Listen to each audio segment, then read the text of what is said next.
Hello Libra, welcome back to my channel The Vibes Inside. I am Mariana and I'm ready here to do your next reading. I've pre-shuffled the cards for you Libra and I'm ready to open them. We'll see what kind of story comes out. I'm trying to put, like, the intention for this reading is the lightened life or the lightened path.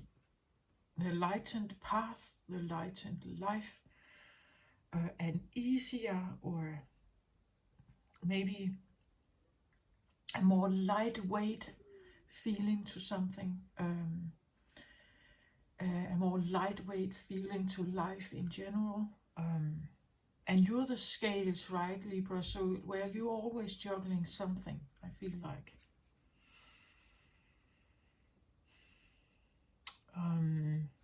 When I was shuffling, it was like the cards felt, like icky. They sticky, like this. They were sticking together. They like the shuffling didn't feel, like light somehow and easy. There may be a situation that is kind of icky, or it's it's an energy that is, like it could be something that we are avoiding in our life.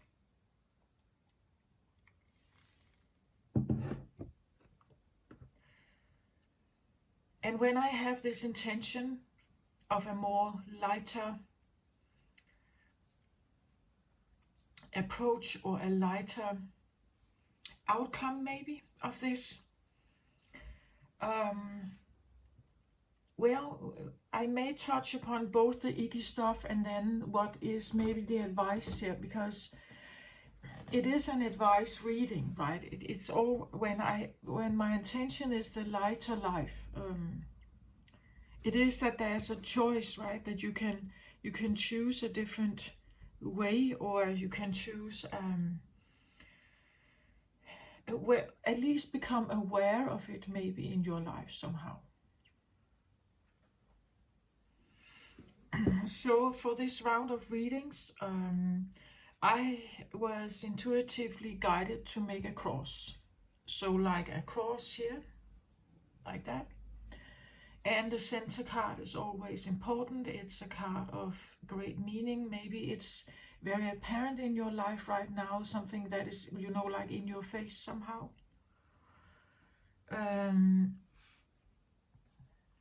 The cards on the side here. This is an extra clarifier, like for this card here. It clarifies something about this. So these two are actually in the center, but normally I don't have that one. I don't have it in the other readings. So, but it felt like it wanted to be here for you, Libra. So I go with that. So the cards on the side here, they are usually, you could say, earthly matters. So something you are dealing with in your earthly life, your everyday life, your and it's interesting because on one side I have the mystical shaman, which is, I would say, esoteric. On the other side here I have a card from a new deck that is called the Priestess of Light here. So this is also, you could say, an awareness about okay, now I hear religion, like maybe there's something about religion here. It doesn't have to be, but I get that. And in the middle here, I actually also have a new deck that I'm working with. It's called the Divine Feminine here. And you are ruled by Venus, right, Libra? So, well, you could say in your current awareness, there's definitely something about spirituality here. So this reading is not going to be for everyone. Maybe it's a new found path, or it's just an interest you have.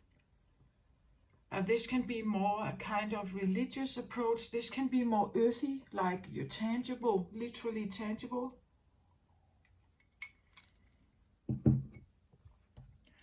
Here we have the subconscious position, or what I would call the underlying energy or driver of the reading. So this can be an energy that is driving forth a process in you. That's maybe why you are here now, like that this has an effect on like the current situation. Here we have your mind space. We can talk about clarity of mind or even higher self, but it is a Lemurian card, so again a spiritual card here. Again a card that talks about maybe past lives, maybe esoteric matters, esoteric understanding or something like that. So again, it's not a reading for everyone, right? And then there's a card here that today and normally I don't take that also, but it could be an outside influence. I'm guided to only look at the image, not the text for this card. I don't know what it is yet. So only the image. So there's something about the image that I have to be very careful about when I'm reading here. Okay, so let's dive in. Let's see what it is. I'll start in the heart of the matter here. I'm opening all cards up.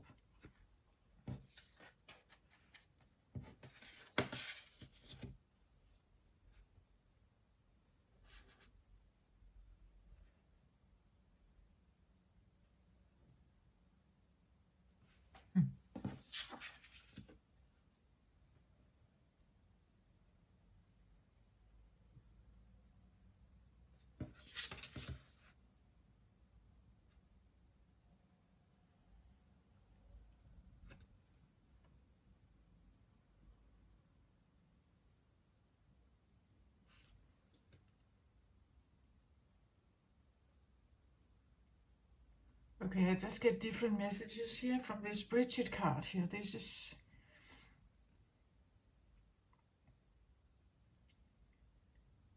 Okay.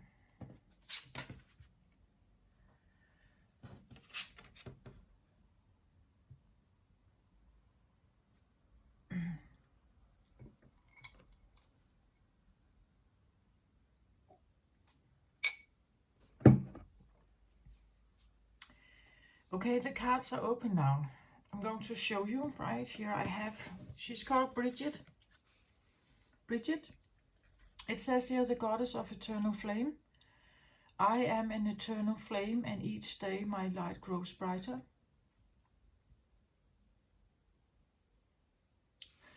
I also have here a card that shows a little bit about the process that she is going through here, or what is in your awareness right now. So I have woman holding a heart here. And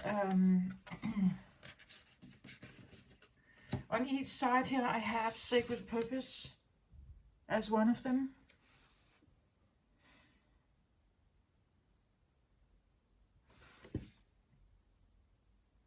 Eternal flame, ancestral legacy.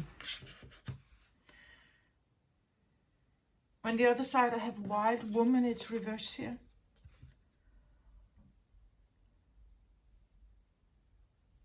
I just showed her what she looks like upright here.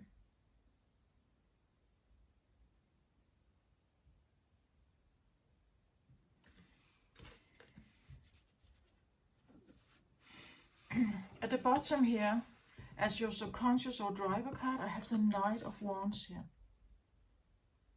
So again, we have something about fire, flame, fire energy. On the top here can be your higher guidance. I have luminous essence.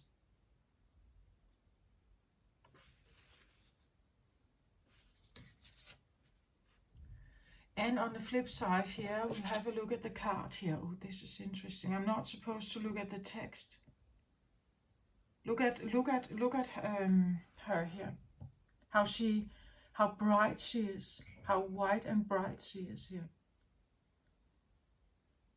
Somehow I feel like with the luminant essence, like lumen is about light also, that there's a light essence to you. It may feel like it's not quite there. Somehow I feel it's, again here I feel,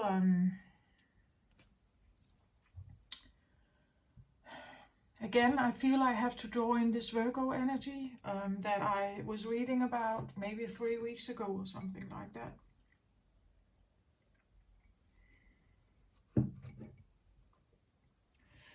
And in the readings after, I talked about how Libra and especially Libra and Scorpio were dealing with, particularly for you, Libra, you're dealing with the yin energy problem, or the aftermath of the impact of the Virgo, the aftermath of it. And Scorpio very much dealing with the yang energy of it afterwards. Because I feel like, again, I see something about, yeah, like it's something about the yin essence. It's something about the yin essence that is like this. It's a very beautiful shining light here. When something happens to that, it, well, some of the shine goes, right? Some of the light goes. And I just feel like it was a dramatic, very significant hit.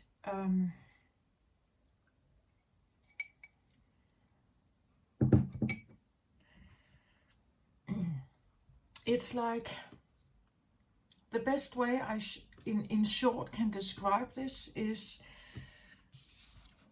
it's like the hit that I feel like came in for the Virgo is the feeling of that having been around an energy like this that was damaged or even destroyed.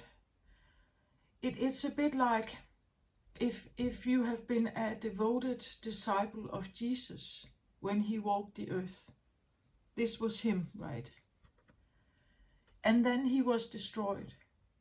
It is this feeling that there's something vital missing in your life.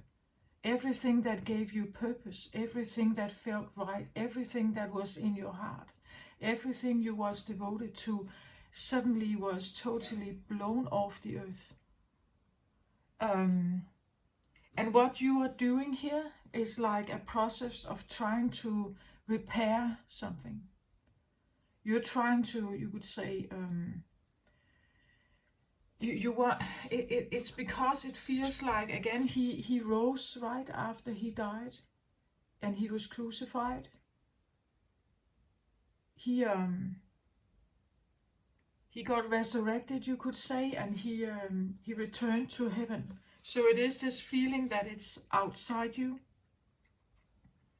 And there's something about like Bridget, Bridget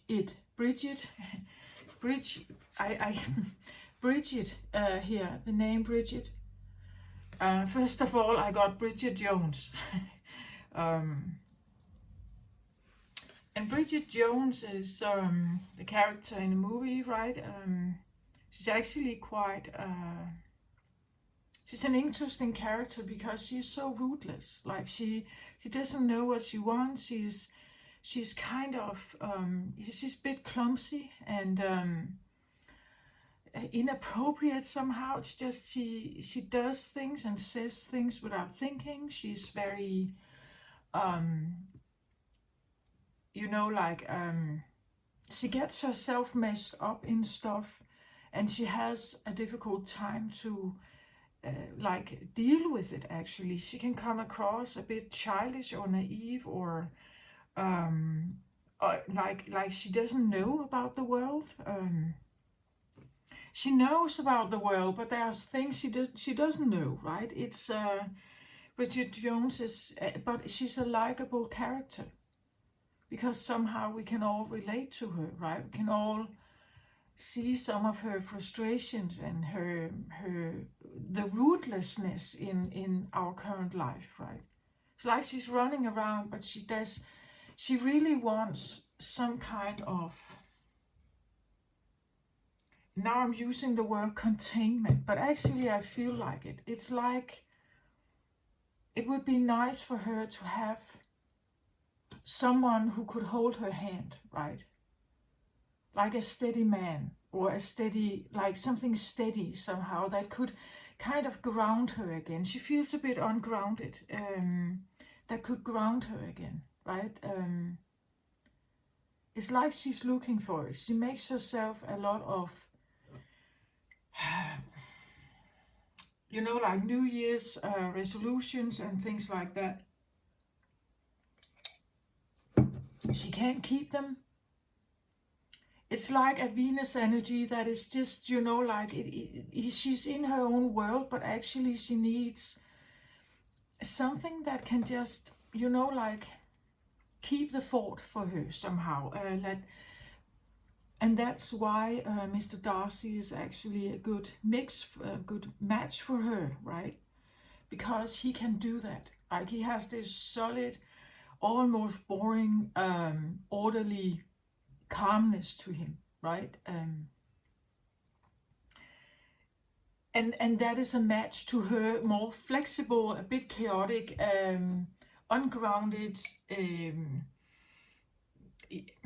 you would say young, feminine energy.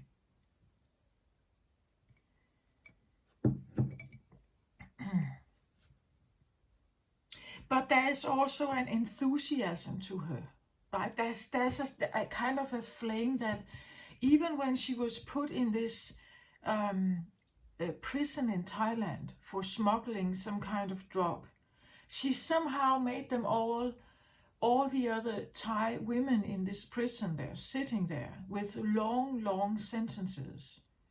Somehow she has this flame that can't go out, right? Somehow she has this enthusiasm about life. She made all those women scream and sing this like a virgin. Yeah, right? Madonna's song in the prison. She has an enthusiasm that doesn't really, it's almost like she's not realizing like the consequences of where she is. There is something in her that makes her not accept, like defeat, or not accept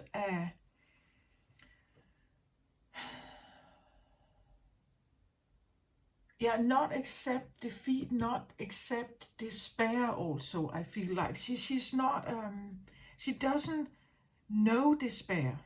That's what it feels like for me with Bridget Jones. Like she doesn't fall into despair, even though her circumstances could be really terrible. Sometimes she even gets a lot of help, but she doesn't know it. Could be the feeling that something watches over her. Like Mr. Darcy, he did everything he could as a lawyer to get her out of that jail in Thailand, right? But she actually didn't know it. Like it's like forces are working behind the scenes somehow to help her, right? It was only way later that she discovered that. So Bridget Jones has this, she's a very,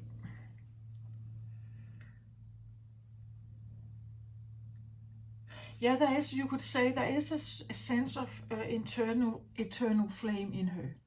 Like she doesn't give in to the situation, right? She tries to get the best out of it. She can, she can sit and be sometimes also unfairly judging her life, but at the end she usually she usually somehow recovers, or she usually gets out on the other side, um, even though she sits alone on her birthday, or and she is grumbling about how unfair life is, or why she hasn't this boyfriend yet, or something like that. She is this confused young, or rather young woman in the first episode, right? That she has nothing really together. She has this job, but it's not and she has this strange kind of involvement with her boss, that turns into this ridiculous affair, um, that is shallow, and she's cheated on, and she doesn't see it. She's in that sense maybe a bit naive, or a bit too trusting, and that can be the fact here with Bridget, right? That she has an eternal flame of her own, I want to say. Um, and then there's this underneath it, right? There's this underneath it that says woman holding a hand. And I have, heart, woman holding a heart here. And it's underneath it, right? So, woman holding a heart, usually when I see this card, she is, well, when I look at her, it's like she's turning her back to something here. And she's, like holding her big heart here. And turning her back like a shield to something. She's shielding herself and her big heart here from something, but at the same time she's looking over the shoulder to see what happens there. So she's a bit curious about something, but she's preserving her heart here. And well, if you look closer at this picture, it looks to me a bit like there has been carved out a big heart in the middle and smaller hearts, like there has been taken certain bites of it. Certain bites, like her big heart is not whole or full, like she has been giving perhaps here, or yeah, definitely maybe losing a bit of her, you could say, normal full-heartedness here. And she turns her back a little bit because it's like, I know what it means to be hurt here. I know what it means. So I'm shielding myself a little bit. I'm protecting my heart here. And so I feel like I'm talking to a Libra here that wants to bridge it, like bridge something. To get over, to cross or get over something here. Like to, you could say, heal from, like maybe shielding herself, maybe a heartbreak here. Like she wants to bridge it, like get over it. She wants her eternal flame back. She doesn't want to need to shield her heart here, or shield herself, or keep herself away from something. It's interesting how, when we look at the card here, it's placed here. So if we look at the card like this, it's like she's shielding her, she's turning her back to this, shielding herself from this. This is the sacred purpose card. The sacred purpose card talks about the internal flame and ancestral legacy. So it seems like she is aware here that there is an eternal flame that needs to be kept alive, because if this flame dies, it's like you represent Venus, right, Libra? If the flame of Venus dies, it's like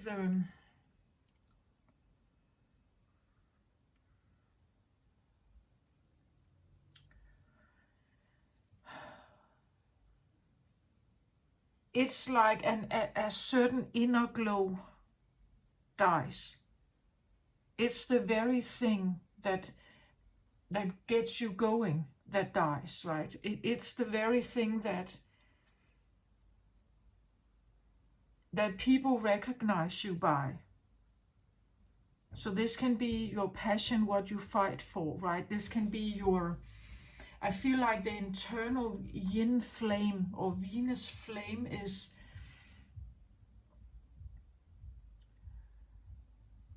it's the, it could be the motherly, like the motherly light, the motherly warmth, right? It can be the home, it can be the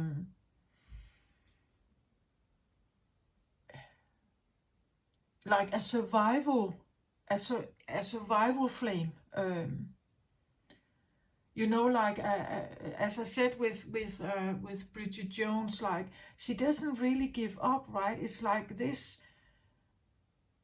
It's like she's insisting on persevering, but with her integrity intact, right? With her, it's like she's never really falling into something. She's never falling into despair. She's never, it's like there's a certain kind of dignity or something, or a certain kind of vibrancy that has to stay. And Bridget Jones is not giving in to despair. It's like she's not allowing it in. She's making the best of what's present. She makes the best out of the circumstances, right? And somehow she becomes the spotlight of everything.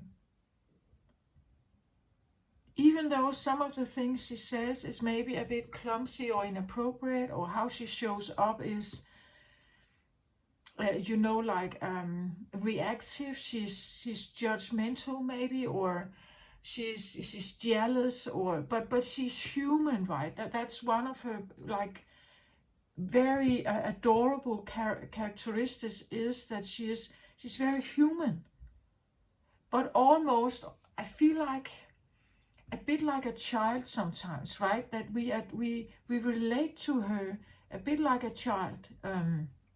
We understand her struggles. We understand her jealousy. We understand her admiration for something and how she can fall into traps. We understand how she can be lured into something because she is good-hearted and trusting. We see that in her. We understand when she feels the world is unfair or something like that, right?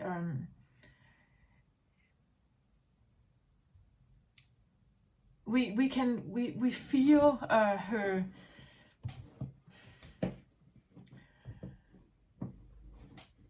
Well,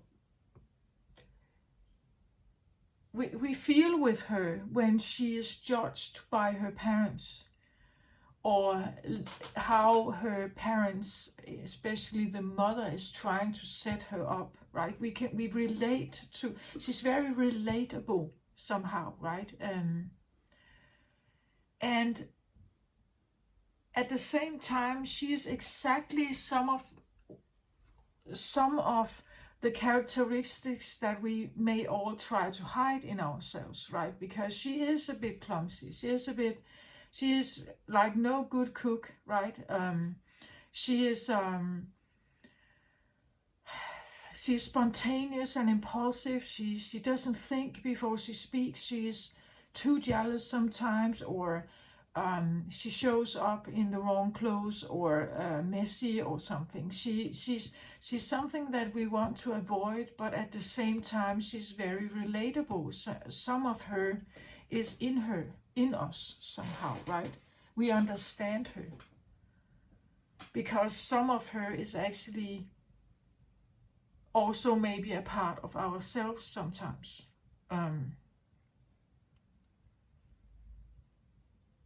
And there is an indestructible sense of, I want to say enthusiasm or motivation for life that she's not giving into.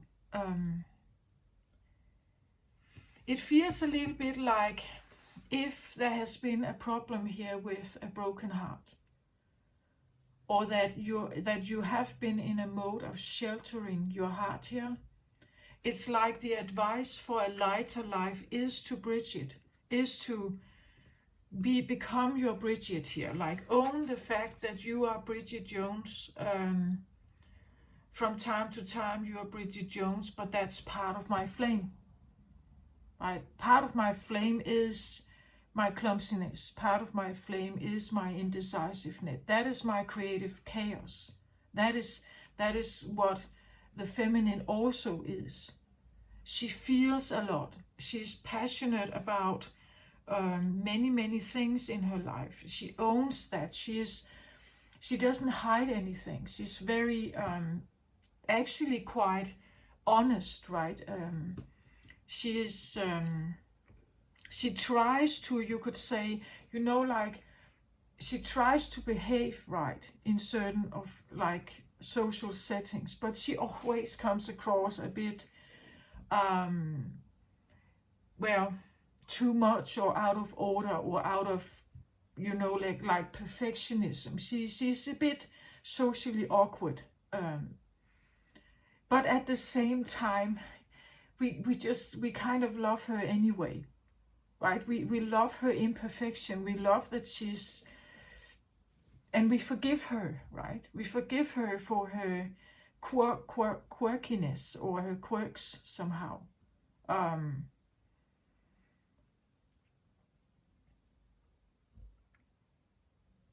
And I just feel like someone is here, you're trying to maybe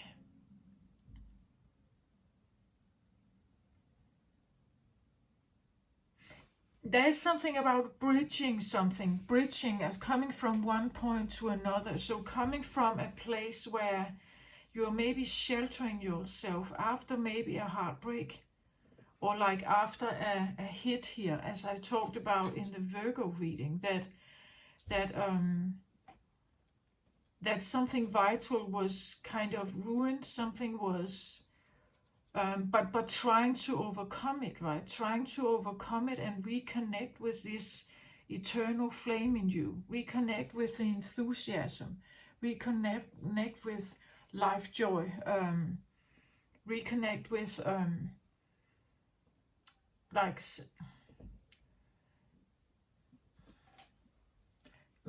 fun, reconnect with the fun in life. You could say as I said, an unwillingness to fall into despair, like a reconnecting with a place where you are not, where you stay up, you could say. You don't fawn, you don't fall into any kind of despair or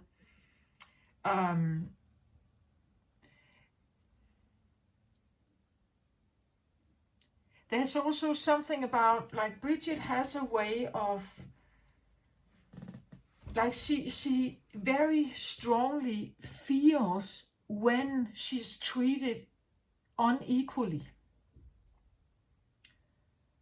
Like attending the lawyer dinner with Mr. Darcy made her feel very uncomfortable because nobody there would treat her as their equal. She didn't feel equal with them, like at the same level. She felt judged. She felt inadequate. She couldn't talk about all the, like, you could say maybe lawyer-like stuff. She's not an academic.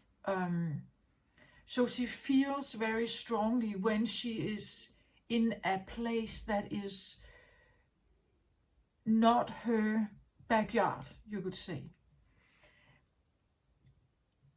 But at the same time, when she becomes aware of it, she wants to leave because she doesn't like it. And that's also a part of her. Like she really seeks and wants and needs also people to understand her and treat her like an equal.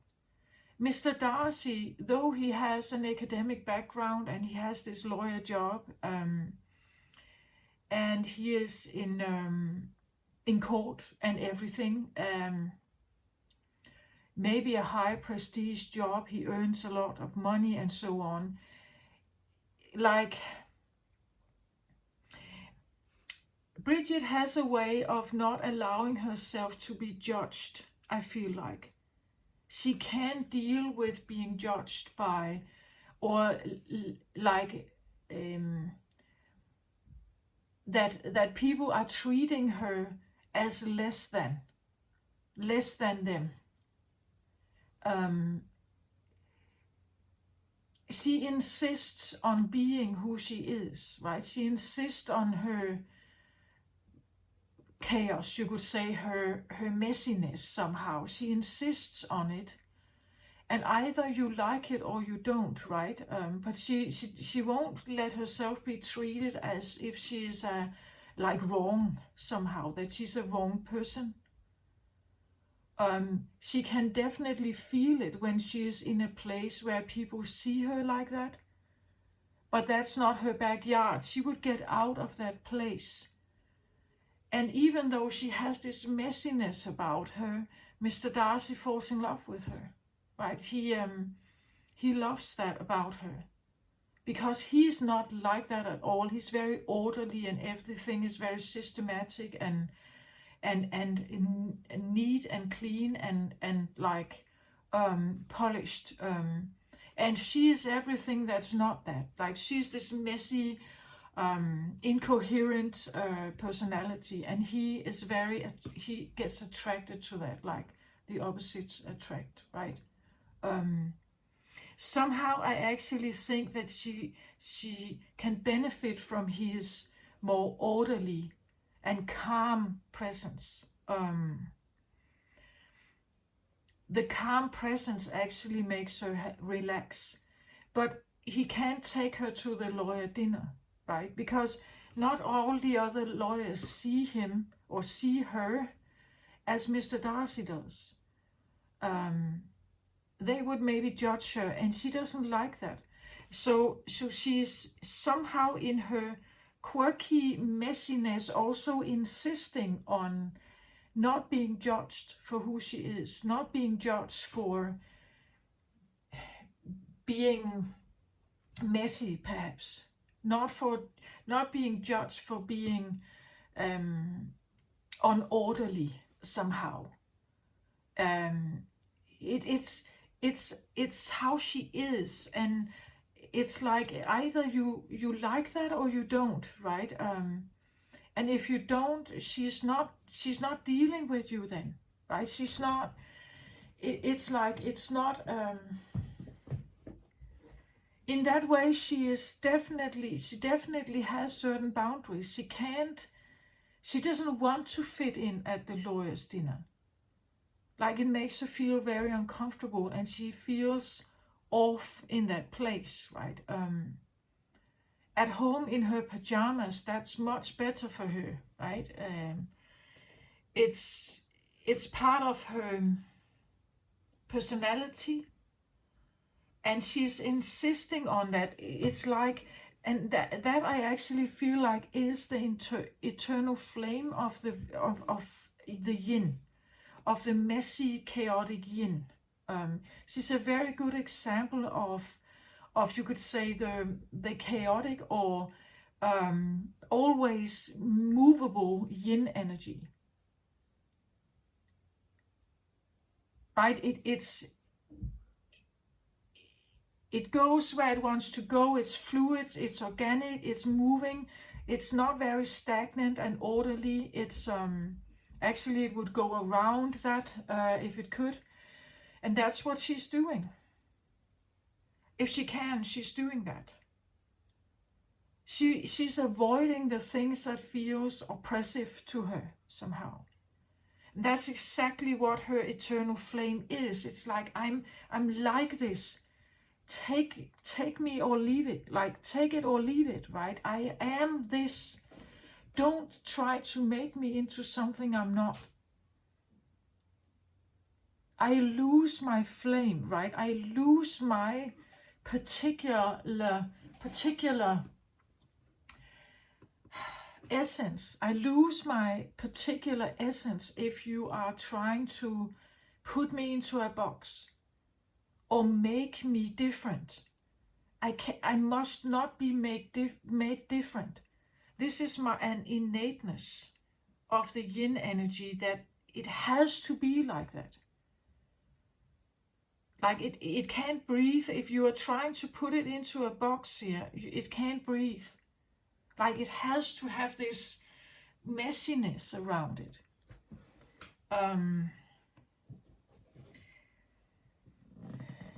And yes, maybe it doesn't think always before it speaks, and maybe it's inappropriate. Maybe it cuts corners, or maybe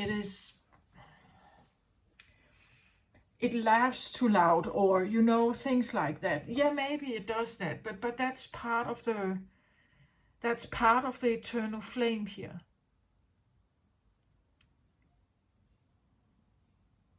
And I feel like for some reason there is something about maybe that this has been messed with somehow. That someone is trying to bridge it, like to get the bridge back to this. But underneath it all, they are actually quite hurt here. They could have been quite hurt. They are turning their back here for now towards sacred purpose, the eternal flame, and ancestral legacy. I will look in the book for that. But there's something, I think it's because right now you can't. Like choosing the sacred purpose is not yet available. It's like you're trying to bridge something here. To get it back. For now you're turning your back towards this because the eternal flame is maybe not there yet. Not really. That you're trying to, like create the bridge towards her again. Like getting this eternal flame back. That is the yin. That is this. The yin is creative. Creative processes are usually very messy. Like when you are making a painting, there could be paint boxes all over the place, 10 different brushes that are filled with all kinds of different colors of color for the painting. You yourself, your clothes is a mess. You have paint in your hair and on your cheek, right? Your nails and your fingers are filled with paint. There is no order and no sense of logic to what you're doing. Where you put your color is also it's a creative random process. Unless you're doing it like paint by number kind of painting. But other kinds of, it's usually quite messy. Right? We know from pioneer work. Like, I'm pretty sure that the ones who tried to build or create a flying machine, well, they fell to the ground many times before it actually worked out. We know that before something becomes something, it goes through a process of molding and shaping and changing and trying again, and it starts out of almost nothing, and then it starts its process of expansion until it becomes something, until the artist says, now I'm done, now the novel is written. But in between, you are in this process where you are thinking back and forth and where to put this and that. It's quite a mess. That is how the yin energy works. It's like that. For a musician, well, they start out with a chord, and then it's like you try something, and then it doesn't sound right. I go back, I try again. I try something new. Oh yeah, now that seems this has a better tune or feel to it. It sounds right. It goes good with the lyric, and that's the way. But you go back and forth, and it's not like a plan you can follow every time.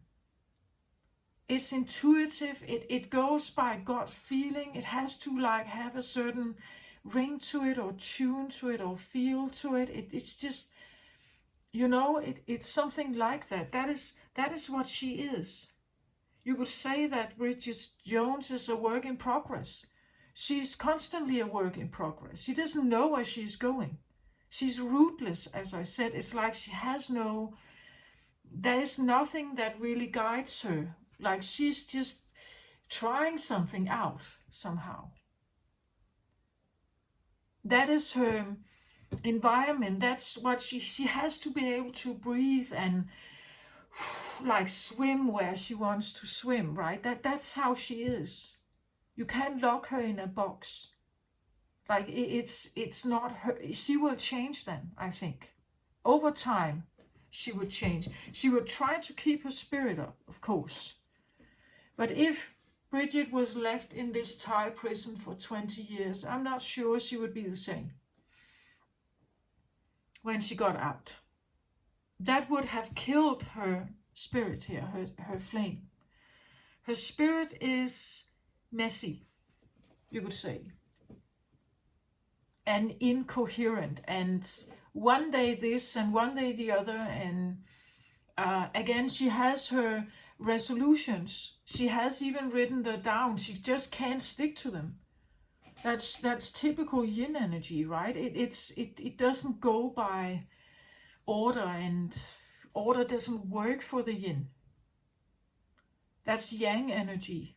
Yang can use this very diligently, but yin energy, no, it goes by emotions and feelings. And well, one day, yeah, I do want to make this resolution for myself. I need to lose weight or drink less or something. We know she's writing her diary, right? And somehow she actually manages to do that, like write the diary. But she doesn't manage to keep with her, like all the things that she knows she should do. Like she should, or she ought maybe to lose weight. She should drink less and so on. But she's not managing actually to follow her own advice, right? That's very typical for this rootless yin energy. So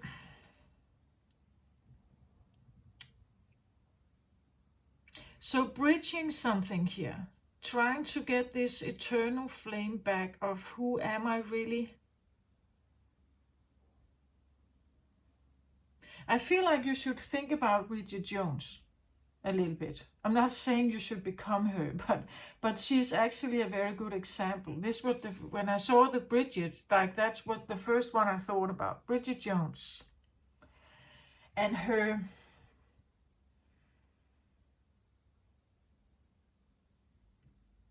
there's something attractive about her chaos somehow.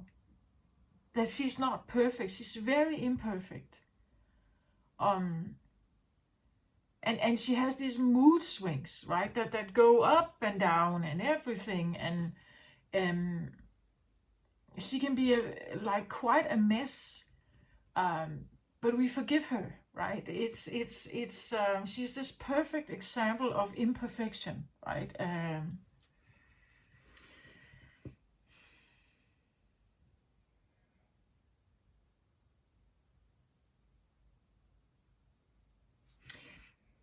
It's like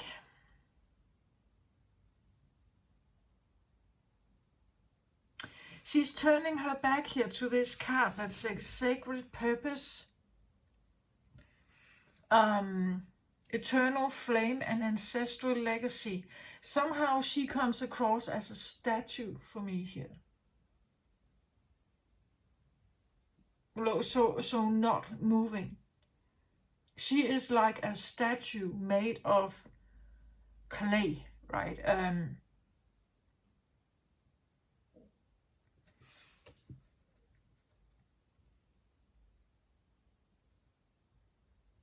That actually also makes sense for me, actually, because it's like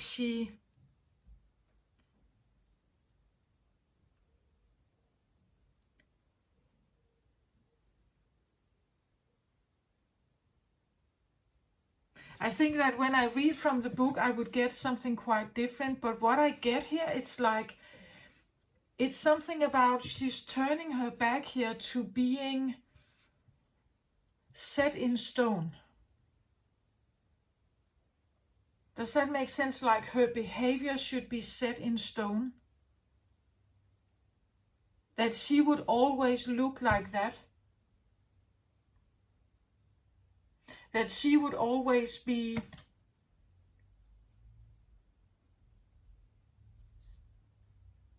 this is a very contradictory card for me, because the sacred purpose can be beautiful, right? It can be a really beautiful energy, but I just get the feeling that in the middle here there is an opposition against this. Something about I don't want to be set in stone. Don't treat me like I'm a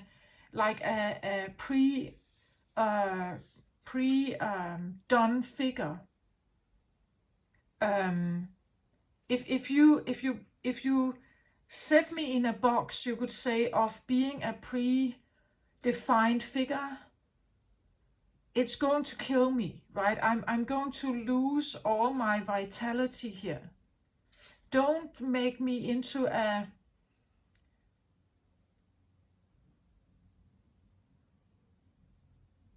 I will never be like a fixed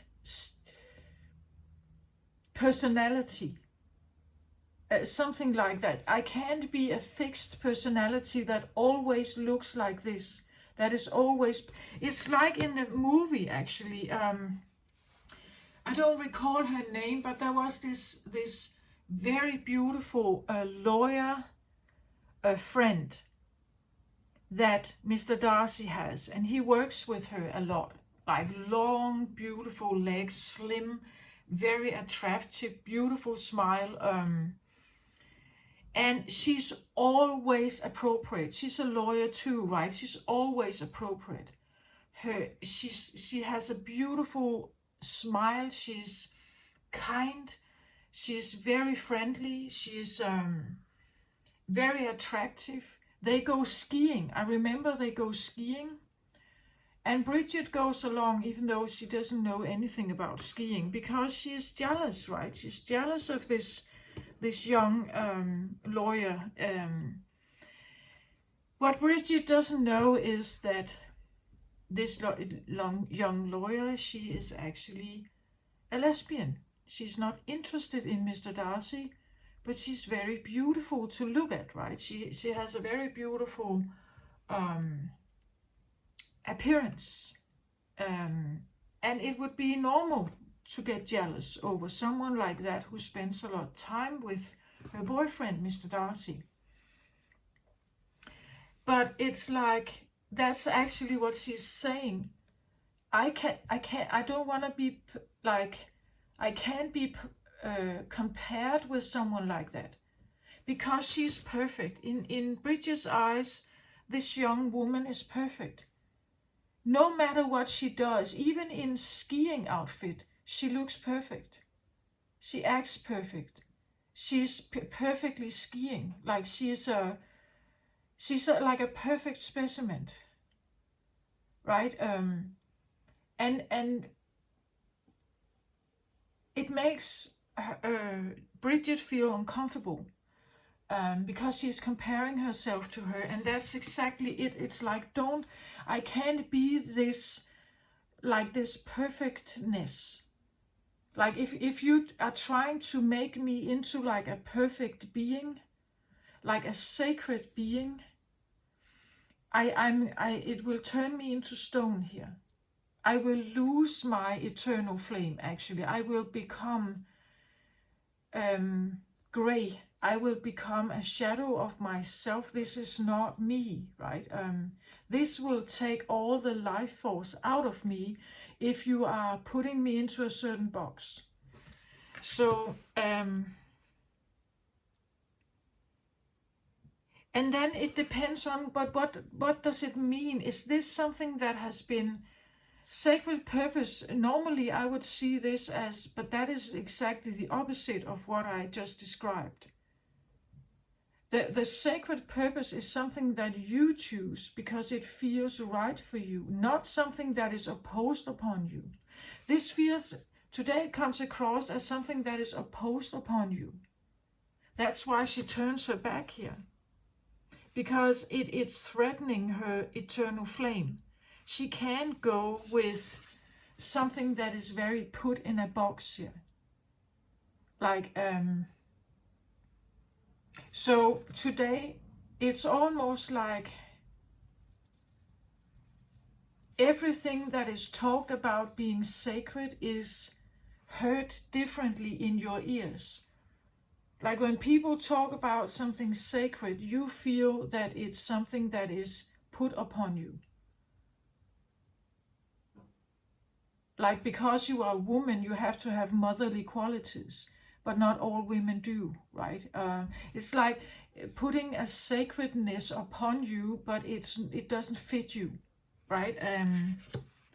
So every time people talk about maybe something sacred here, it could turn your stomach. Because it doesn't feel sacred to you, I think, right? If it's put upon you to be or act in a certain way, it could be something like,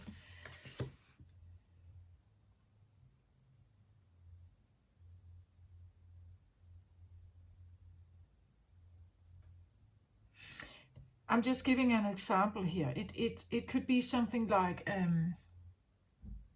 well, in a spiritual community, if you're listening to spiritual teachers or something, there is a way of maybe looking, right? That you have to look like a divine feminine, right? Or you have to look in a certain way. You have to have a certain expression. You have to talk in a certain way. Only use certain words, right? Never talk about like the darker side of spirituality. Never talk about, only talk about the light and the love and the sacredness. Only talk about, so, and you don't want that. Like you don't want to be put in a box somehow that defines what sacredness is to you, what sacred purpose is to you. You, if you are supposed to be like this, you turn into stone, right? It will, actually it feels like you get paralyzed. Like that would paralyze you. And if we compare this with what I just said about Bridget Jones, we would know why. Because she can't be like that. That's not her. She's not perfect, right? She's not this perfect being that has everything together and has figured everything out and is standing in her long beautiful gown here with a perfect set hair and makeup and is slim and perfect, like a perfect specimen of the feminine race, right? Speaking these beautiful words of love and light and tranquility and peace, right? This is not that, it's almost, you could vomit, I think, about this. There's another flame here in you, right? A flame that takes you, is way more vibrant. When we look at these together here, they are really opposites actually.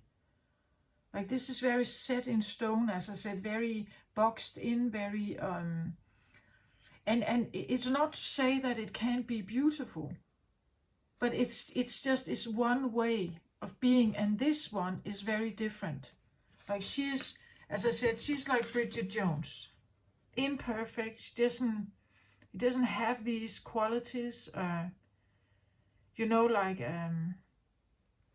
it could be that like there has been a preference in maybe community or where you grew up that women are in a certain way. She has the sacredness of a woman is to look and be like this, like set in stone how she's supposed to be. And this one, you Libra, you don't fit in here, right? Your flame is utterly different. And every time people try to put you here, expect certain things of you here, it hurts you, right? You are turning your back to that. Like you don't want to be a sacred woman, I feel like here. You don't want to be a sacred woman. You want to be a messy, imperfect woman. You don't want to be put on a pedestal as some kind of motherly Mother Mary figure, right? You want to be normal. You want to be messy and human and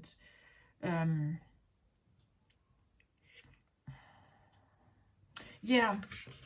And that's actually the situation. I talked about these sticky or messy cards where I was shuffling. It's like there's this thing about you that is, well, I call it messy, but it's vibrant, right? It has its own life. It has its own tune in life, right?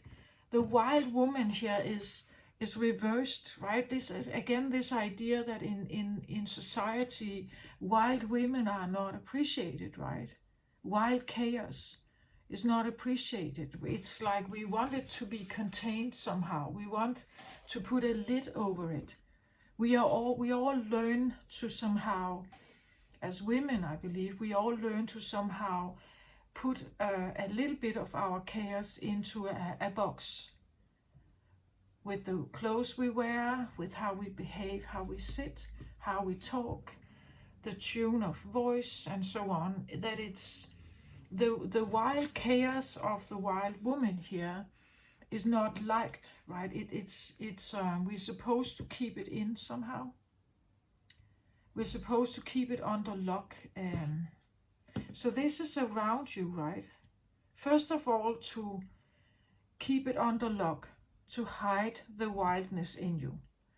And at the same time, to embrace more of this energy here.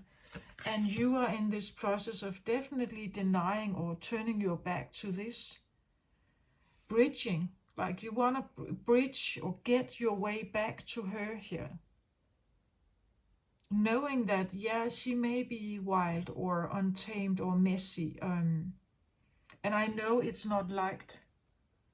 Like this is in the earthly realm, right? So there's this, women cannot be wild and aggressive or, like they can't be untamed somehow. Like women need to be tamed in a certain way. Like the energy of the yin needs to be tamed in a certain way. So every woman needs to tame it. Like she has to somehow be able to control her mess, you would say, her imperfection and her attitude, her way of behavior.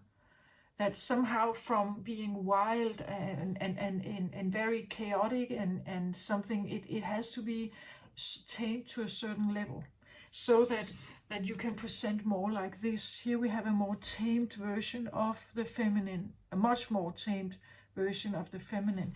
But if you look at yourself here, you would see a statue.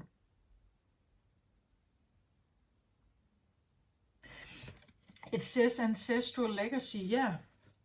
This is how women have been seen in the world. This is how women have been supposed to behave.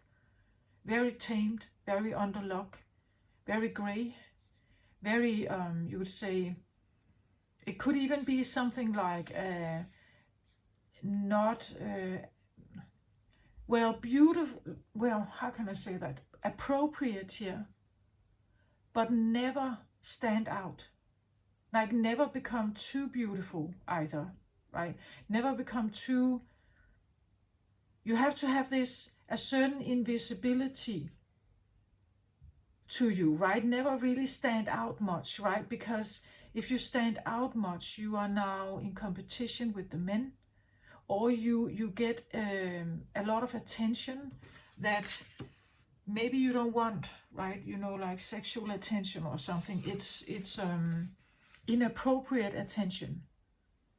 There's something about not being wild, definitely tamed, a bit gray also, or invisible, but beautiful and perfect and shaped and behaving in a very maybe motherly, sacred way. Does that make sense? So taming of wildness, and at the same time also, but when we do this, like if you really have Bridget Jones in you, this is terrible. This is terrible, and I believe Bridget would be very miserable here. Like she would be very sad. That is not her way of being. Instead, I want to say, show your luminant essence here, right? Show who you are. Be messy, have big hair. You know, like let that beautiful heart of you shine here. With everything that is you, with all that color here. Be that colorful, be that luminant, right? Never give up that flame here. We have, as the driver of this, we have the Knight of Wands. So the Knight is a warrior, right? He fights for something. He fights for a code, an honor. He is he's noble. He's fearless. He's a defender of something, or a protector of something. He's skilled, he's capable, he's strong, he has strength, he is chosen to be a knight, right? He's maybe there can be a sense of nobleness around a knight also. There's something to fight for here, an honor at stake. That's the Knight, right? The Knight of Wands, and again, Knight of Fire. Like he is defending or fighting for something fiercely here. Like, and this is what is, and I feel like it goes very well with Bridget Jones, actually. Fighting for your right to have your own flame. Fighting for your right to be you, right? To be messy and be... but glowing, right? Messy but glowing, right? That's what I feel like here, messy and glowing. Never ever forget that, right? Never ever forget that your way of being messy and glowing is exactly this. Right? It may not be this kind of light. It's a different kind, right? Here we have this pious and very pious and virtuous, but also a bit invisible woman, right? Or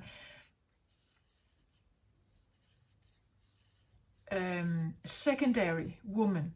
So always behind the man, or never stand out too much, right? But very pious or virtuous and sacred, very maybe motherly, or actually a bit Virgo-like here, a Virgo energy that is, and you're not Virgo, right? You're not Virgo.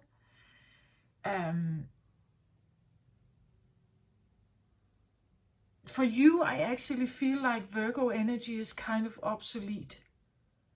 Like this idea of being someone like this is not you, right? You have your own light. You have your own way of shining here. Your brightness is different. The way you shine your light is different here. It's extremely bright. Luminant essence, it's extremely bright. It's very colorful. There's a certain flame to it. It may not be, you know, like that kind. It's not that kind of light that this one could have if it were. But it's like, you know, this is actually the Virgo energy if it was a real woman. But when it is put upon you as a Libra, it feels like you become this statue. You cannot breathe in Virgo energy, right? You cannot breathe. Maybe you are actually throwing up every time I talk about this Virgo reading, right? Because you are not her. You are not it. This is you, right? And therefore we can't talk about, it's like, it feels a little bit like Libra got extra homework, right? When she was supposed to take care of a Virgo energy that got hit. It's like you've gotten an extra load that you had to take care of. But every time you are thinking about this, the virtuousness, the piousness, the high octave of Virgo, it's like you're throwing up. Like that sacredness, it's like, ugh, right? It's obsolete, I feel like, for you. It's not, it's like, you know, when housewives in the 50s, like they were supposed to look in a certain way, act in a certain way, come with the slippers when their husbands come home and give them a beer or coffee or something, and act in a certain way, right? But you are more like the 70s hippie here, right? You don't comply with this kind of, that there is a certain sacredness to being in that form. Like the Virgo form for you is not, it doesn't work. And actually it feels almost like you are opposing it as the hippie. Like, yeah, that it's obsolete somehow. I don't want to be this. I don't know exactly maybe how to unleash my wild woman. Maybe I don't want to be a wild woman either. I just want to be me, right? I just want to be what I am. Maybe you don't want to be a wild woman. Maybe you don't want to be pious, but you want to be somewhere in between, right? You want to be your expression. You want to be exactly you. You want to be imperfectly perfect, you, right? You, but not what someone else tells you. You're fighting for yourself here. You're fighting for your own honor, your own, you could say your own flame, that your flame is sacred, or that's sacred to you, I feel like. Your flame is sacred to you. That's the eternal flame of you, Libra, is sacred to you, right? And you don't want to be compared with something here, right? You don't want to be put in some kind of box. Maybe you don't want to be wild, you know, like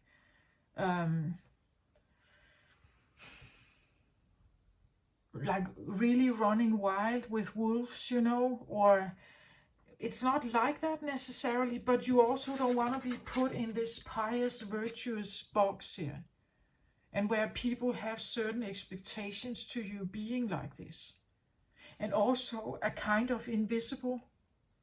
It's this idea again.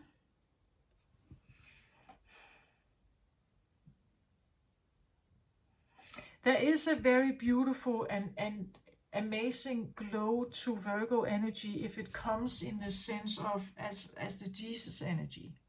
Then it looks a bit like this, right? It has this very white, pure glow to it.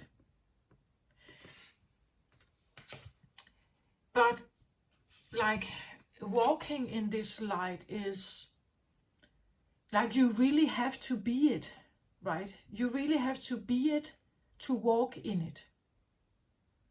Otherwise it feels false or unreal or inauthentic. And it actually just, it probably would feel like a burden. For a Virgo, though, I think this is actually possible. They could walk like this. But again, they do not necessarily, they are not, because it's very pious, it's not asking for fame. It's not asking for status and glory and money. It is very selfless in a sense. And it operates from a certain voice that is penetrating everything in their life, everything, every cell in their body. That's why they look like this. You just have this feeling, if someone wants to oppose me becoming this, it will stone me, right? It's paralyzing. Like don't put. This could be, like an outside influence that you have been. Maybe you have been. People. Maybe this has been projected upon you, that you are supposed to be like this. Like that you should be this pious and calm and silent, maybe like a nun, and good-hearted and good-natured and kind and helpful and pure and pious and virtuous here. But if someone does that to you, it's like stonewalling you, right? It takes all your vibrancy out of you if you are supposed to be this. It is like she's withered, like a withered rose, right?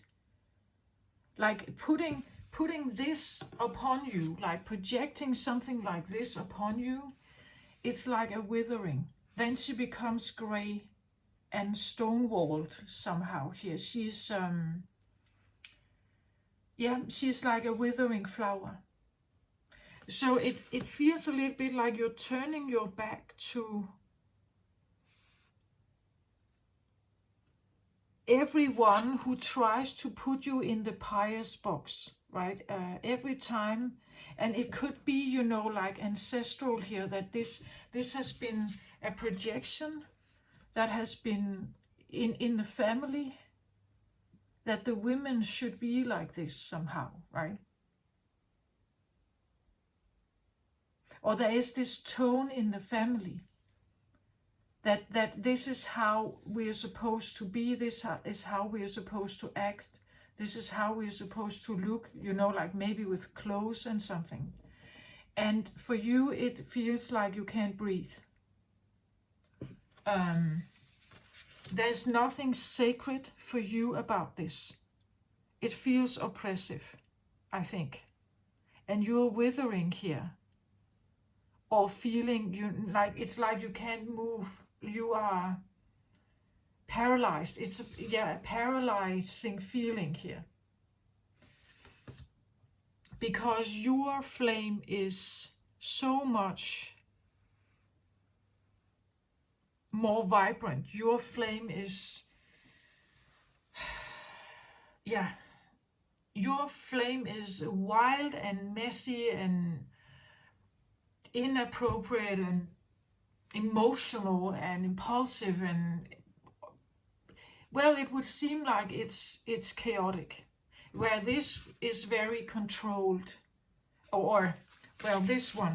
this is very pious and fine and pure, and but also quiet or calm and controlled, or maybe not controlled but balanced in its own light here, right? It balances in its own life.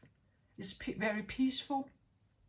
And I think an energy like this is too, like that much peace and purity and light and love. And as I said, if also, like spiritual teachers, if they talk only about that, Like if they only talk about the love and light and peace and tranquility and the flow, like you could vomit. Like this is where you would, oh, come on, right? Let's get some music going, right? Let's throw paint all over the place, right? Let's it's like these two don't really go well together, right? There's a certain light here, but it's not here. This is different. So for you to breathe and be vibrant and shining and glowing, you need something else here that this is not allowing you to have. You feel put in a box if you're supposed to be like this. You don't want to be like this. You want to be like this.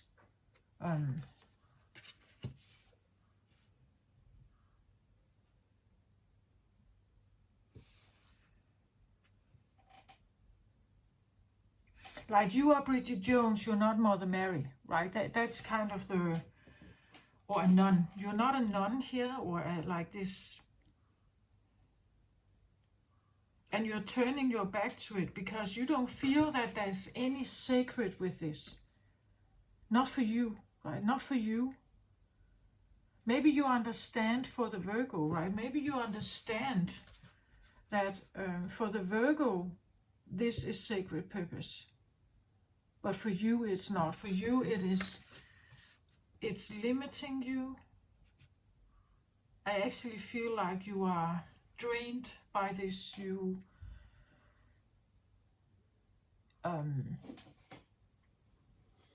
suffocating. Yeah. Paralyzed and suffocating here. This is not for you. You can't breathe here. But someone can. Some Virgos can actually stand in this energy here and thrive in it. It takes a certain environment, I would say. But you can't, right? For you, it feels oppressive here. And you're turning your back to that. You want your eternal flame here back. Your flame. It says eternal flame here as well, but this is just not, it's not right for you. This ancestral legacy thing, it could be, like I just said with Bridget Jones and Mr. Darcy, that maybe this could talk about, that the sacred purpose here could be something like, let's say you are out of a family of lawyers. So it's natural to think that you would be a lawyer too. Then you can continue this, right? You can continue this fight or this way of being here, like we have all done. Something that could be the ancestral thing, right? Could be that this talks about inheriting a company, that you're taking over a business company or a task, a family role task. Let's say your father was a minister, and you could be that too. Right? You could be this one too for people in society. You could become the minister, the priest, or someone in like maybe it's a profession or a role of something here, where you behave and act in a certain manner here, that has this pious and virtuous tone to it. And you could inherit that, right? You could go in your family's footsteps. You could take over that business. You could, but you just know that if I should do that, I would slowly kill myself, right? Killing myself softly here, or slowly. It would, it will drain me. I wither here. I can't take over this role or this. I'm not like that. I'm more wild than that. I don't want to be a wild woman perhaps here, but I'm wilder than this. So it actually, it hurts me. It hurts me if I should be here. That hurts me. So now I'm turning my back and I give my heart here towards Bridget here. I embrace Bridget Jones here. Because she got it right. She has that flame to her. Even though, yeah, it may be messy or different or... But she has a certain, like, at least she is true to herself. At least she is... She vibrates with that kind of frequency that she is... she doesn't care about maybe her hair is a bit wild from time to time. She is... maybe she's, you know, like romantic or poetic or caught up in her emotions or something. She stands in the water here. I'd rather stand in the water and have messy hair, right? I'd rather stand in my emotions and be true to myself and feel my heart and have messy hair and be imperfect. I'd rather shine this light here. I'd rather be this one than I want to be something here that I'm definitely not. That's what I feel like is here for you on the table, Libra.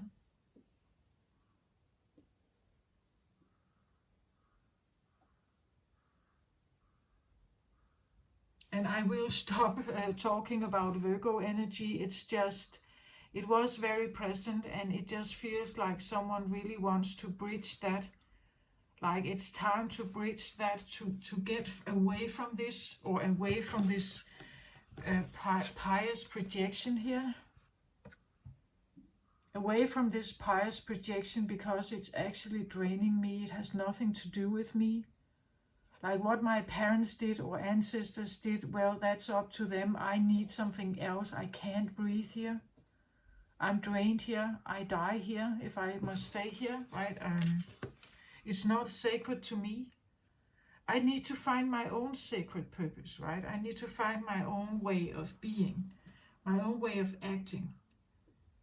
Like maybe I'm not a shaman here, you know, like a wild Indian shaman woman, but I'm finding my own way, right? I want to find my own way in between. I want to find my way of standing in the midst of my water here, of my feelings, and feel my heartbeat and the vibrancy of it.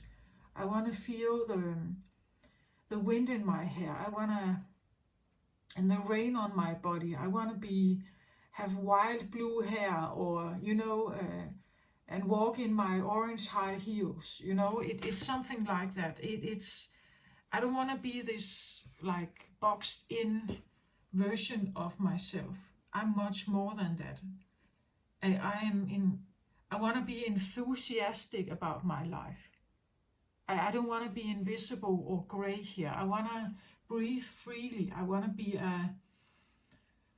it would be a little bit like, you know, like escaping a cult or something. Like escaping, let's say, what are they called?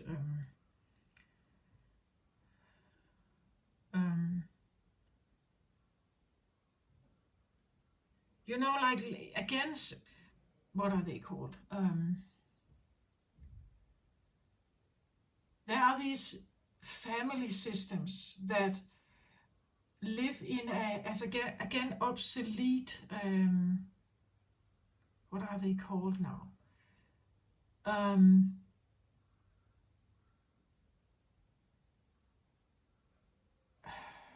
You know what they are. It's a family system that where they live in a very old-fashioned way, They do, and they live their lives as if it was in the 1920s or something like that. They only use horse horses and horse wagons. They wear old clothes, like all the women wear certain cotton um, dresses. They have their hair in the same way. The men wear black trousers and a light shirt, cotton shirt, um, and these black hats. And all the men have beards. Um, they do very, you could say, normal but very old-fashioned chores, like washing the clothes in hand. Everything is by hand. They are field workers. They grind their own corn. Hamish, what are they called? It the Hamish is not right. It doesn't sound right. There's something ish people, like they you know what they are, right?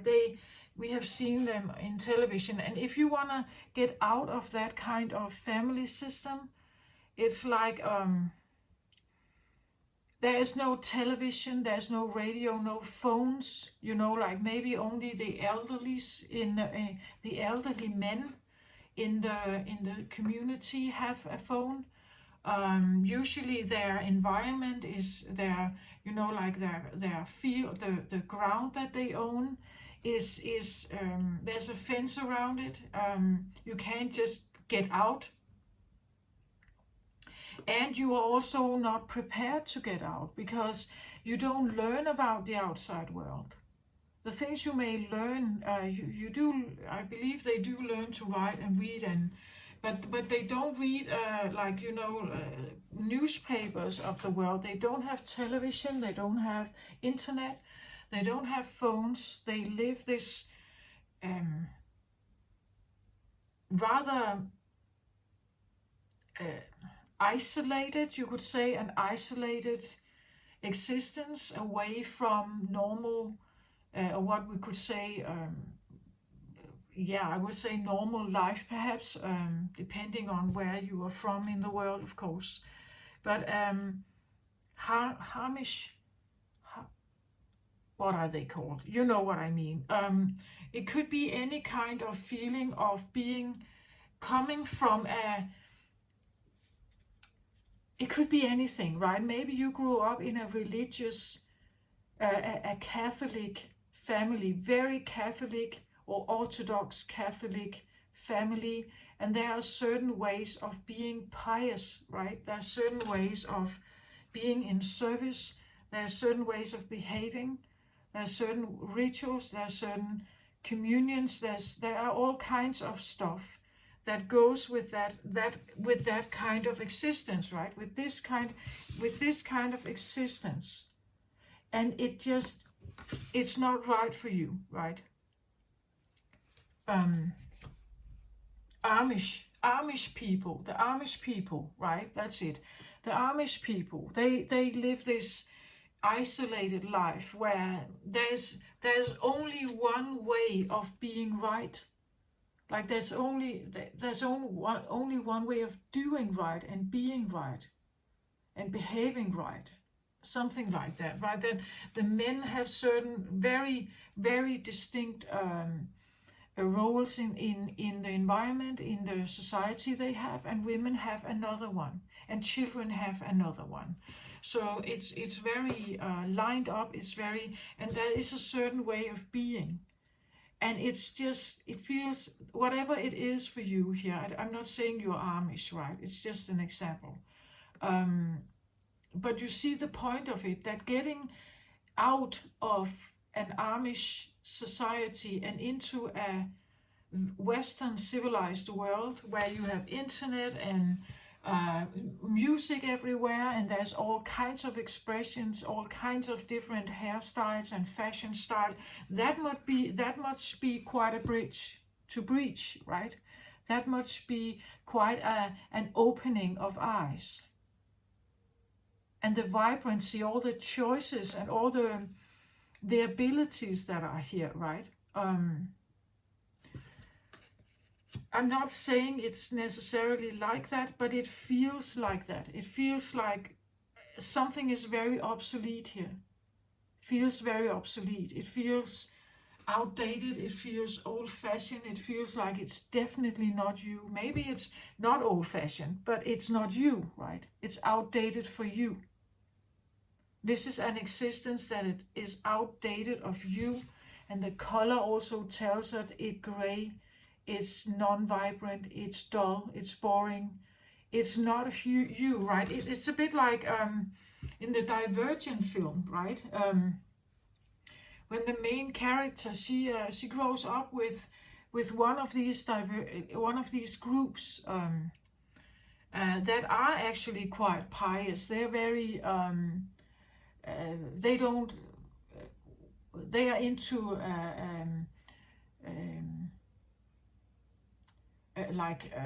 helping others. They're very giving. They're very selfless. Again, they don't.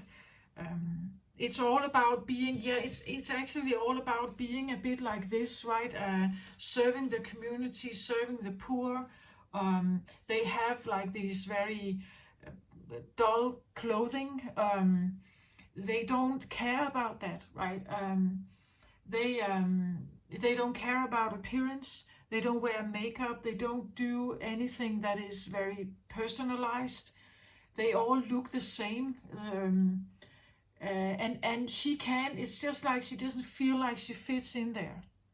She grew up there, but and she's learned all these like ways of behaving and being, but she when she gets the chance, when they are up for choice that they can choose another faction, she chooses another one.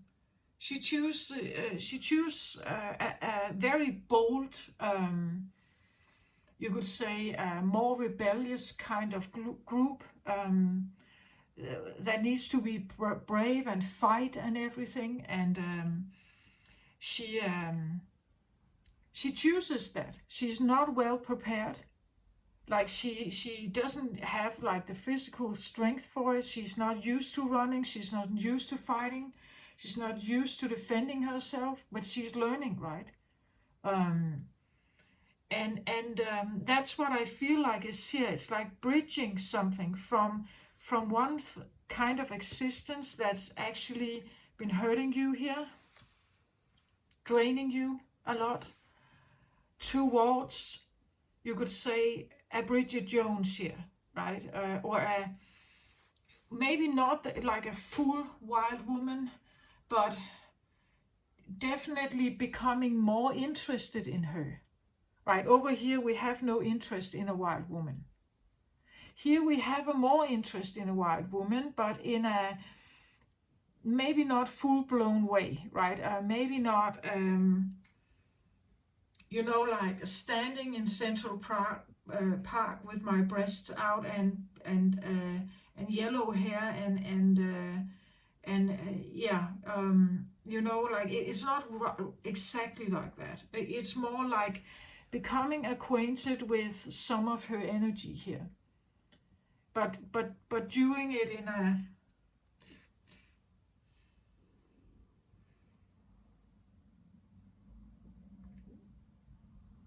maybe look up the Bridget Jones films if you haven't seen them for a while, and just have a look at her character. She is actually a quite interesting character and persona, because there is something about her that makes her adorable somehow. Somehow we can't. It's like she's relatable, and at the same time she does things that a person over here would never do, right? They would never act like that. They would never do things like that. But actually her life becomes more interesting because of it. and we forgive her, right? We forgive her for her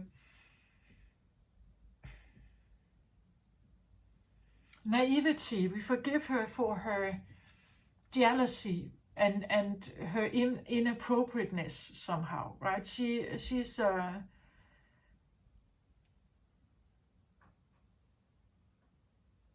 we forgive her for that. We like her because of it. Actually, we like her because she is like that. Mr. Darcy does. He knows that Bridget definitely doesn't belong in the lawyer world, but he doesn't want her to, right? He has enough of that in his everyday life. He wants the crazy. He wants the mess. He wants the but there's something about that is very passionate, right? It's passionate in her own messy way. She is and I've said that before, that it's like the zodiacs are a defender or a protector of something that is very unique to them, that's something that's very precious to them, right? And I think for you, Libra, this is it. Like, you want to be the Venus. You insist on it. Like you that is your vibrancy, right? That's why people are attracted to you. It's because you have this. It's not because you have this. Like, if you were trying to be this, people wouldn't notice you, right? They wouldn't see you. They wouldn't see your glow. Like, your glow would, your special glow would disappear if you're trying to put yourself into a personality like this. And I feel like maybe you have done that at some point, but you suck at it. Actually, you're not very good at it. It withers you. Like, you feel very uncomfortable here. So, like, if you've tried to be, like the good mother, like if you've tried to be pious, if you've tried to be and fitting into a certain role here, but it pains you, actually. Like, to be here is a very limited version of what you are. And people are supposed to see what you are, right? That you're that's what I feel like you're defending. Like, you're defending this eternal flame that goes in all kinds of directions, that can't be limited, that is screaming and howling if it gets limited, that if it's emotion, which it is emotional, it's but you're also intelligent, right? Libra, you are quite clever, and again, as with Bridget Jones, she's not stupid, right? She's not she's quite capable in many things, but she ends up in situations where her emotions, like, can trigger something in her, right? Her emotions and her impulsivity and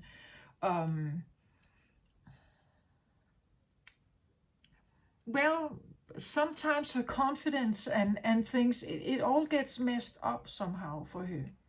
She's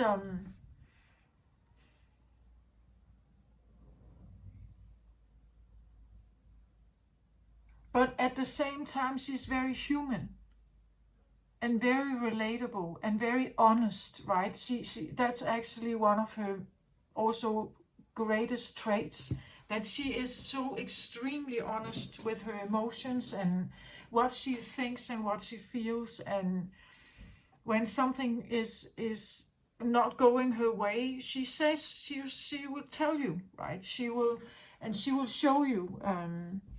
So she is, in some way, I feel like, actually quite authentic in her way.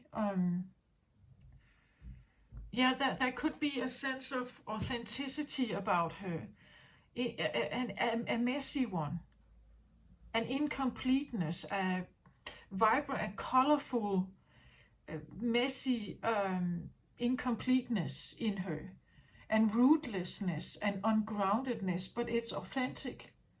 It's not a game. Actually, when she tries to be pious or when she tries to look great in a great dress, she walks a bit like a cow, right? If it's not her right environment. She becomes more clumsy. She messes things up. She can feel the like what people are thinking about her, right? She is maybe, like a bit she takes criticism in. She lets it overwhelm her a little bit, um, and it can shake her a little bit out of tune, out of character for a moment. Um, and in that way, she is maybe a bit, like mm, childish thing, childish maybe, or behaves a little bit childish. She hasn't her emotional self all together and tamed. Like she's not. But that's part of her. That's part of her charm, I would say. It's part of her honesty. That, as I said, we forgive her, right? She's she's what she's supposed to be. Um, and Mr. Darcy sees that. In the beginning, he doesn't like it, but eventually he's actually. I think she has an ability to melt hearts, right? That's what she does. She has her her honesty and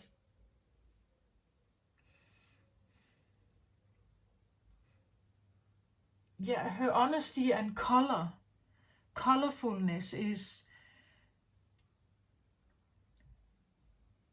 it's addictive, right? It's like she's like this flower bouquet, right? That you can never really predict uh, where it's going and what it smells like, it, and she can be new every day. You never get the same. Like Bridges is never the same. Every day can be new with her. Like every day can be vibrant and new um, with her. Um,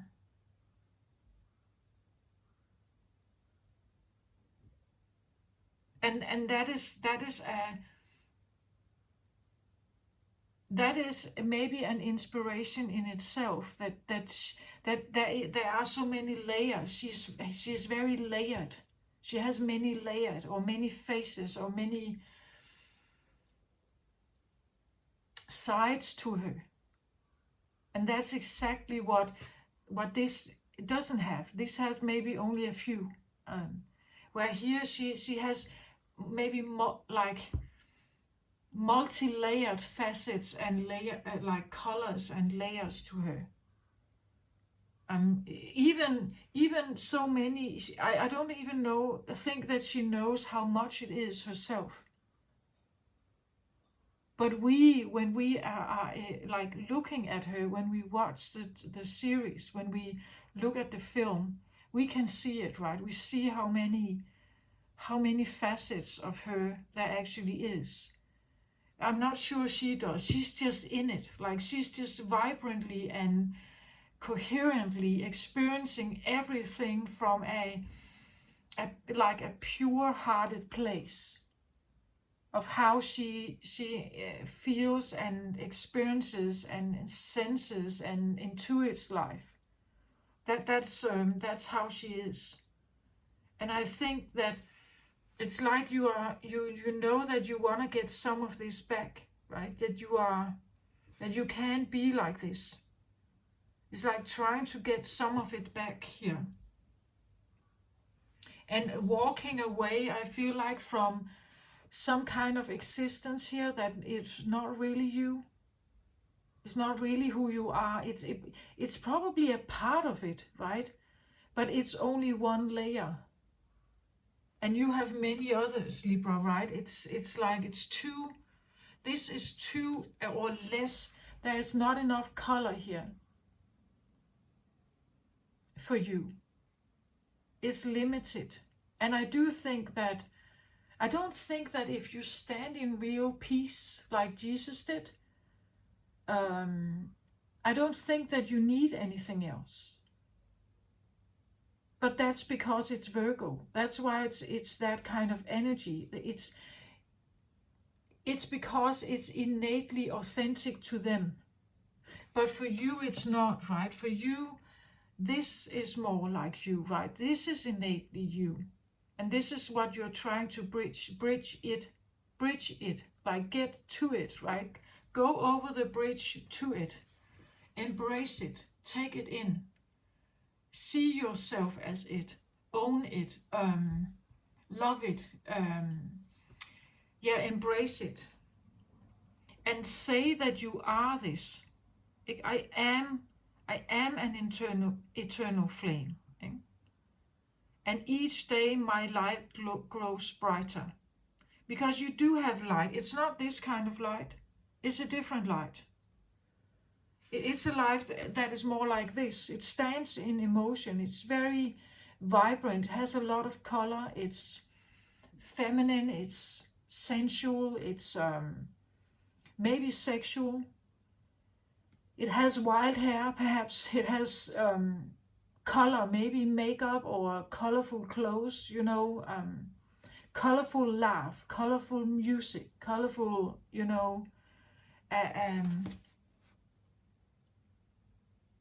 there's a sense of vibrancy that is unmistakably here, available here.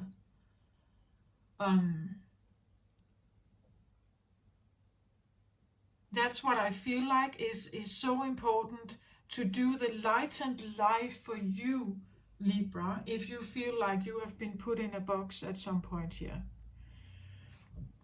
is to get that vibrancy, like to allow yourself to be multicolored, multifaceted, be up and down, like be the scales, be everything, right? Be and there's nothing of it that is wrong or bad or not good enough, or it's exactly you, because that's what you are. You are all of it in one big messy bowl of existence and experience, and you're not supposed to be perfectly adapted or something. You're not supposed to tick all kinds of planned boxes or something, or any kind of checklist. And I think this is the lightened life for you. It's much easier to be like this. Like it feels much more easy, much lighter, more fun, more... And actually, I think also you can find much more peace here with yourself. Here you are blossoming. Here you are withering, right? Here you blossom. Here you draw in oxygen, right? Here you are vibrant and alive. Here you're dying. Right? That's why you turn your back to it. You can't go there anymore, right? It is way too strict and rigid and close-minded and limited. You can't do that, right? You are full-blown everything, I feel like here.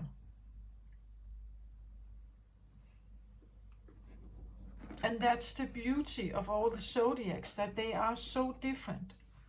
That's the beauty, that you don't have to belong, that we all don't have to belong in one box. That we all have like different precious things that we are defending, or different precious things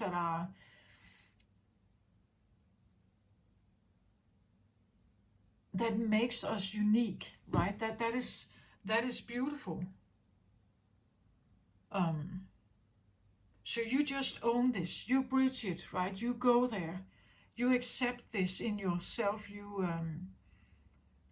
love this in yourself, embrace it, open your arms to it, say yes to it, just allow it in. allow yourself to be drawn to things that you would never have done when you were here, right? Let yourself be drawn to things that you thought was totally inappropriate and not good enough and definitely unsafe maybe, or untrustworthy. Maybe it is, but you won't know until you got there, right? Again, as I said, Bridget Jones can get herself into mess sometimes, but usually she gets out. Usually she, because she trusts in her eternal flame, right? She trusts that this is me, and I go where I feel myself drawn to, right? I have an internal flame that is special, and it's mine, and I can't be anything else but that. So you trust that, right? You trust that what it is here and where it takes you.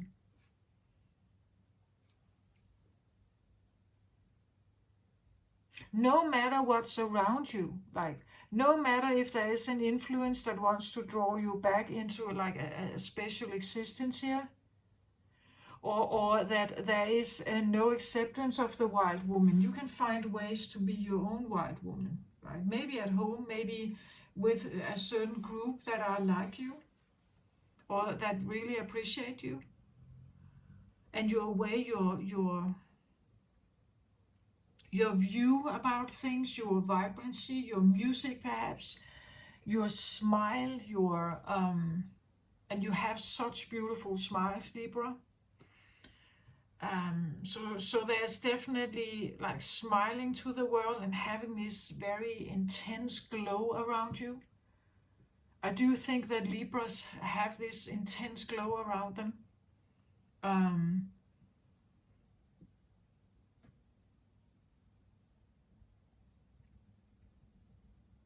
Even though you know that there's prejudice about it, even though that there's maybe not an acceptance about wild women.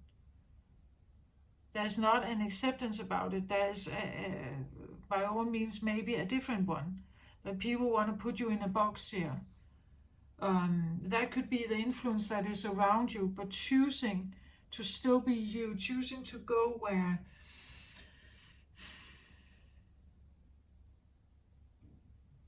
and behave a little out of tune perhaps, or take risk or take chances sometimes, or yeah, like take in color, right? This is very dull and not very colorful. Like here, it take the color and use color as a maybe like something in your life, colorful clothing, colorful walls in your home, right? Maybe you color your hair here. She has, I don't know, I see it a bit like red hair or orange hair here. Maybe you decide to, with the makeup you use, right, to like put real if like emphasis on color somehow. Maybe you like color in nature, right? Then go and indulge in that, right? Much better than this. Uh, I don't care how sacred it's supposed to be here. If it's not sacred to you, if it actually goes against your innateness here, I wouldn't go there. Like it's maybe find some kind of in between these, right? In between being a wild woman and being this sacred pious nun, right? Or mother here. And I love mother energy, so there's nothing wrong about that. I think it's beautiful energy, but if it's put upon you, like if it's something that people say, okay, now you are a mother, now you have to behave in this way, you have to be reliable, you have to be there for your child. And yeah, I do think mothers need that, but it doesn't mean that you can't have a babysitter from time to time because you have to go dancing, right? It doesn't mean that you can't take your child with you and go dancing. It doesn't mean that you can't paint a painting, or like do something crazy or wild. Just make sure that if you have a child, well, take, of course, make make a choice around that, right? Let the grandparents take care of them, or get a babysitter or something, so that you can be vibrant in that moment, right? Take that off, that night off, and do that. That's what I'm saying. I'm not saying you're supposed to just abandon. If you do have like a different kind of purpose here, where you do have things that you are in charge of, or you have to take care of. So I'm not saying just abandon your children. Well, it's not like that, right? It's just taking more and more, maybe finding the bridge that you can go back and forth, right? That you can go here from time to time. And you can go back and take care of your children, perhaps. Then you go back here again. So finding a way of like allowing, embracing something into your life, instead of trying to keep it out here. Or that society tells you that you're supposed to be like this. But if you try to be like this, you feel gray and dull, and you feel that life is gray and dull. It's a withering life. There is no fresh air here. There's no color. There's no vibrancy, no life, no... It feels lifeless here, right? So definitely get yourself out of that. If that is what you have been told to do, it's killing you slowly, definitely.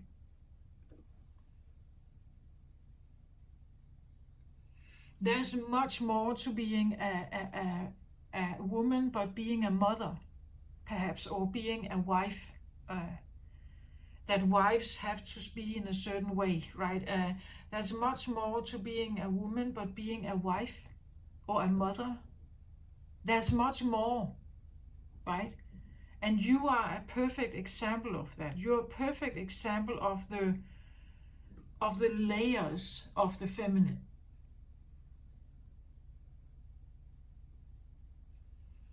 Sometimes up, sometimes down, sometimes happy, sometimes sad, sometimes furious, right? And sometimes motherly, lovingly embracing, right? You have all these facets to you, and people should know that, and you should never hide it. You are a perfect, imperfect example of this, Libra. And I adore this about Libras. The honesty, the emotional connection, and also because it's like you fight for it, like you this is precious to you. It must never ever disappear. It's important that we have Libras here. It's important that we see this, that everybody sees this. This can talk about, like maybe here you are, let's say you become a sexologist, where here you have maybe grown up in a life, or a world where people never talk about sex and sexual desires and sexual orientation or something. That's just not what we do here. It's all kind of set in stone how to behave and be, That's the missionary position. There's nothing else, right? Here you may go on board, right? Maybe you are exploring taboos and things that people don't talk about in society. Maybe you explore like sexual things here, like the multi-layered facet of something, that it's not just set in stone. It's not always the same. It's not the same behavior. It's not the same tune or tone here. Let's say you are actually becoming everything that your family would despise.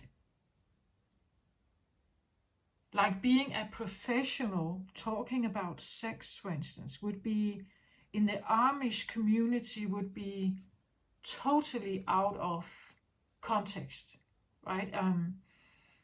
So this can be like if you bridge something here, it could be that you are actually bridging into like around you. You literally become this, like you literally become a spokesperson of something, right? You speak about something, you live it, you walk it, you talk it, you are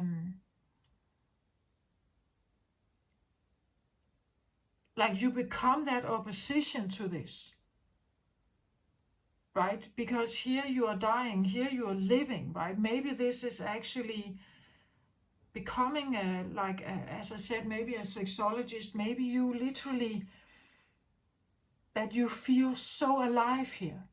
Like you feel this is my field. This is where I feel, this is where I belong. I love this. I love this exploration. I love how people talk about this, how I can make them explore, maybe I can get people like this out of their box and see the vibrancy of something, right? Maybe women that live a life like this because society teaches them to, right? Maybe you want them to get out. A tantra, tantra sexologist being here, right? Vibrant, very, but not necessarily vulgar or like cursing all the time. It's not necessarily like that. You're just owning your layers, right? You're owning them. Yeah, that could be something like that in your reading here today, Libra. It's very, very exciting, very beautiful. Definitely a rise of the feminine here because she chooses herself, right? She chooses to turn her back to this and she chooses to follow her heart here, even though it may be a bit broken or, like it's still working on becoming whole here. She's working her way towards this. And this is beautiful, right? That is definitely you and so bright and colorful here. Golden, it glows. It has a certain glow to it. There is this flame. The flame is visible. People can see your flame here. That's what I feel like is here, Libra, for you. Is a beautiful reading. This would lighten up your life here. Again, my intention was the enlightened life, the life that feels easier, vibrant, more fun, more joyous, right? More heartfelt, more honest, more authentic, right? Something like that. So I hope maybe this helped, or maybe it literally illustrated a phase that you're going through right now. If that's correct, then please give it a thumbs up here for me. And at least I want to say that this is a choice to be made, right? It's a choice to be made that we respect. Maybe we can respect this, right? We can say, okay, I see this. I understand that some people actually find it okay to live here. Like this is their innateness. This is their innate original and authentic way of being.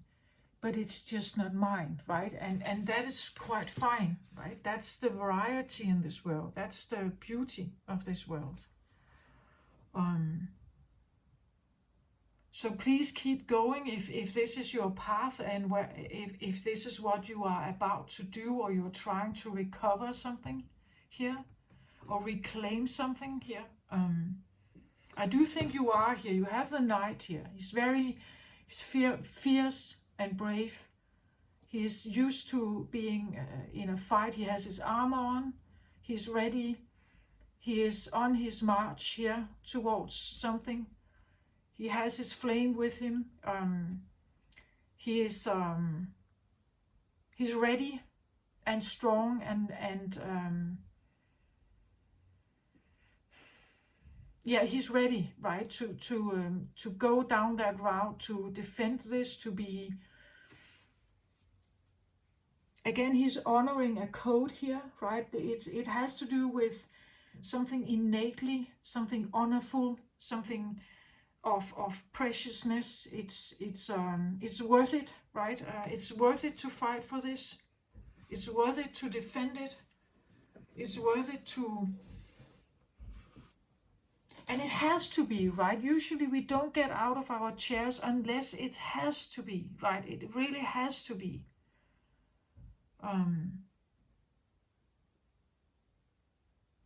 Please let people see your light. Please let them see it. Please let them see your like innate vibrantness here, right?